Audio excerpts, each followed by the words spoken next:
Welcome to the slop farm. Enjoy the video. You start by confirming Maya is installed and your license is active. This prevents permission and runtime errors later. Open a system terminal now, and if needed, run with elevated rights so you can write config files. Once done, locate the Maya binary path, usually under /usr/autodesk/maya/bin or C.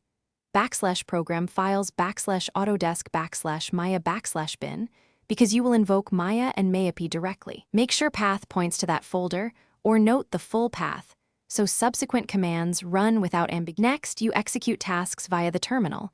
Run Mayapy to execute Python tools, or call Maya in batch mode to process scenes without the GUI.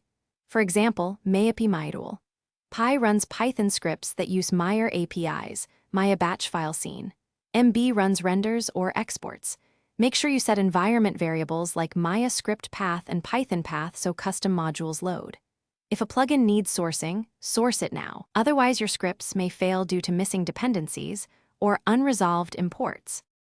To finish, run a small test command or script to verify the pipeline works end-to-end. This prevents wasting time on long jobs that fail immediately. Inspect output and log files, Maya batch. Log, Mayapy stdout and stdir for clear error messages, and adjust paths or environment variables if something is missing. If you hit permission errors, change ownership or permissions with chown/chmod or rerun with elevated rights. One tip: if imports fail, echo Python path to confirm the custom module directory is included. Thanks for watching. Consider subscribing if we helped you today.